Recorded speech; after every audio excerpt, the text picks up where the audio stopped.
심해는 다양한 생물체가 서식하는 곳입니다. 해저 200m 밑으로는 햇빛이 전혀 들어오지 못하는 곳입니다. 그런데 심해 생물들은 왜 눈이 있을까요? 무엇을 보려고 하는 걸까요? 심해 속에 햇빛이 관통하지는 못하지만 빛이 아예 없는 건 아닙니다. 심해에는 발광 생물들이 있기 때문이죠. 미국 몬터레이만 수족관 연구진은 1999년부터 2016년 동안 무인 잠수정으로 수심 4,000m까지 약 35만 건의 바다 생물을 조사한 결과 수심이 달라지는 것과 상관없이 바다 생명체의 76%는 스스로 발광을 할 수 있다고 발표했습니다. 작은 박테리아부터 큰 상어까지 말이죠.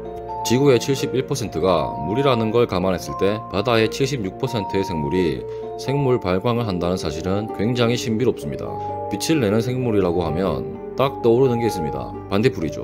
반딧불이의 꽁지는 반짝이는 빛으로 구애를 하기도 하며 포식자들에게 경고를 하기도 합니다. 그런데 육지에서 빛을 내는 생물은 반딧불이 같은 기타 무척추 동물 몇 종을 제외하고 대부분 발광을 하지 못하는데 바다에서는 무려 76%의 생물체가 발광을 한다고 합니다. 빛을 내는 생물이 바다에서는 흔하고 육지에서는 드문 이유는 무엇일까요? 스스로 빛을 내는 생물 발광은 두 가지의 방법이 있습니다. 자신의 몸에서 화학 물질을 혼합하여 다양한 색상으로 직접 발광하거나 발광 박테리아와 공생하여 빛을 이용하는 방법이죠. 이렇게 생물이 스스로 빛을 내는 발광 현상에 대해 간단하게 설명을 하자면 빛을 내는 생물들은 생체 물질 중 발광 효소를 생성하는 루시페린이 있습니다. 이 루시페린이 전구의 필라멘트와 같은 역할을 하는 것인데 산소가 공급되면 루시페라제라는 효소가 산소와 루시페린을 반응시킵니다. 이렇게 산화 과정을 거쳐 생물 발광을 할 수 있는 것이죠. 우리가 아는 전구와는 차이가 있습니다. 전구는 전류로 들어오는 에너지를 온전하게 빛 에너지로 전환할 수 없어서 열이 난다면 생물 발광을 하는 생물들은 열 전환 효율이 높기 때문에 거의 열이 나지 않는다는 거죠. 이것은 반딧불이의 조상으로 알려진 화석입니다. 크레토펜 고디데라는 이름의 이 화석은 약 9,900만 년 된 미얀마산 호박에서 발견되었죠.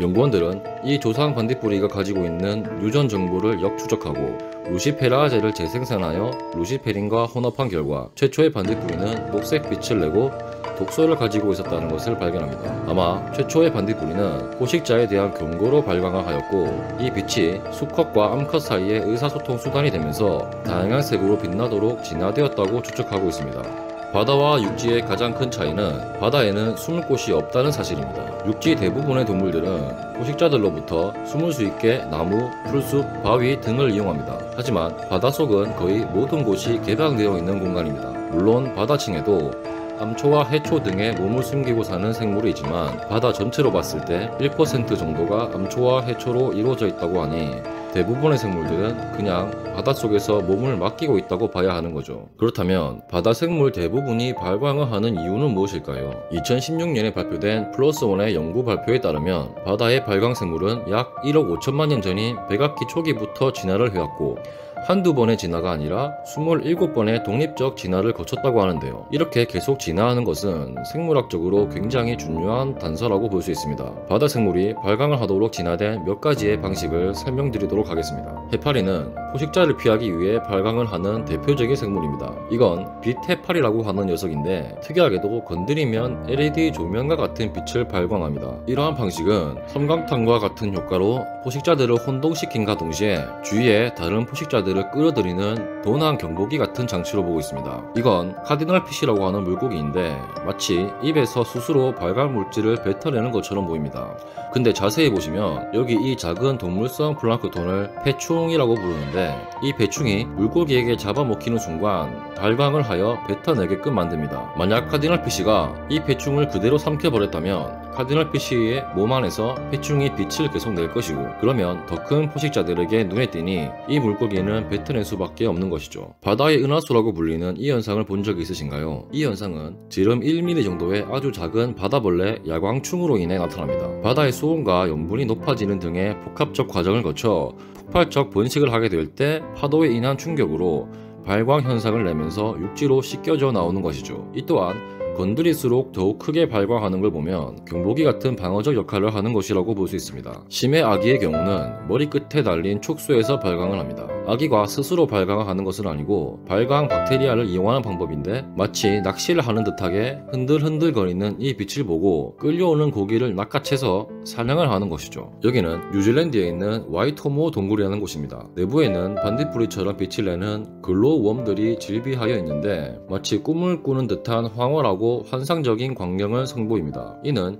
자그마한 벌레를 유인하기 위함으로 빛을 보고 달려드는 벌레들을 끈끈한 점액으로 포획하는 방법으로 사냥합니다. 그리고 위장을 하기 위해 발광을 하는 생물체도 있습니다. 심해에서 발광을 하면 더 눈에 띌 텐데 어떻게 위장을 할까 생각할 수 있는데, 심해 200m에서 1000m는 중층 원양대라고 불립니다. 햇빛이 광합성을 할 정도는 아니지만 미세하게 중층 원양대까지 관통하는 햇빛은 존재합니다. 그리고 대부분의 심해 생물은 2층에서 서식하고 있죠.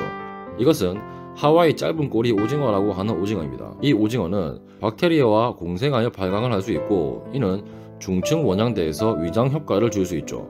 이 훔볼트 오징어라고 하는 생물은 매우 흥미로운 이유로 발광을 합니다. 2020년 스탠포드 대학의 버포드와 몬트레이 베이 수족관 연구소의 로비스는 심해 260m, 830m에서 훔볼트 오징어가 활동하는 모습을 자세히 관찰하고 그들의 행동 특성에 대해서 자세히 기록했습니다. 놀랍게도 훔볼트 오징어는 먹이를 쫓으면서 몸 전체가 깜빡이는 발광 효과를 내고 있었고, 각 훔볼트 오징어는 단독으로 움직이는지 그룹으로 움직이는지에 따라서 매번 다른 색상의 패턴을 발광한다는 것을 밝혀내죠. 훔볼트 오징어가 상황에 따라 색상 패턴을 변화한다는 것은 오징어 서로가 의사소통을 하고 있었다는 뜻이었죠. 이처럼 바다의 발광 생물은 저마다의 방식으로 진화하여 왔습니다. 대부분은 루시페린을 이용해 화학작용을 해서 빛을 내거나 발광 박테리아를 이용하는 방식을 택합니다. 그런데 지금 보고 계시는 상어는 카이트핀 상어라고 하는데, 중층 원양대에 주로 서식하는 이 상어는 길이가 1.8m까지 자라고 생물 발광을 하는 가장 큰 척추 동물이라고 알려져 있습니다. 이게 가만히 생각해보면 좀 이상한데, 심해에서 1.8m의 크기로 헤엄치는 이 상어가 포식자에게 숨기 위해 위장을 할 리는 없을 테고, 아기처럼 유인을 하여 낚아채는 것도 아니고, 그렇다고 훔볼트 오징어처럼 색상 패턴을 변화시키면서 의사소통을 하는 것도 아니란 말이죠. 게다가 대부분의 발광 생물은 루시페린을 사용해서 빛을 내는 것과는 달리 이 상어는 이러한 화학적 특성을 발견할 수 없다고 합니다. 카이트핀 상어는 어떻게 생물 발광을 하는 것일까요? 2020년 카이트핀 상어가 발광을 한다는 것을 발견한 말레펫 박사는 상어가 알려지지 않은 새로운 구성 요소를 가지고 있는 것 같다고 말합니다. 하지만 아직 미스터리라고 하죠. 바다는 생명의 근원이라고 불리는 곳입니다. 지금까지 셀 수 없이 많은 생물이 태어나고 사라져 왔죠. 지구의 71%는 바다로 덮여있고 수심 200m 미만을 심해라고 합니다. 바다의 95%는 심해입니다. 즉 지구상에서 약 66%는 심해라고 볼 수 있죠. 하지만 우리가 심해에 대해 아는 건 고작 5%에 불과하다고 합니다. 이러한 수치로 봤을 때 스스로 빛을 내는 생물 발광은 대부분의 생물들이 여러 진화를 거쳐왔던 꼭 필요한 메커니즘이라고 생각해 볼 수 있습니다. 우리가 앞으로 생물 발광에 대한 이유를 발견할수록 아마 오랜 시간을 거쳤던 과거의 생물 진화 방식과 미래의 생물 진화에 대한 중요한 생물학적 관점이 될지도 모르겠습니다. 오늘 영상은 여기까지입니다. 영상이 유익했으면 좋아요, 구독 버튼 부탁드립니다.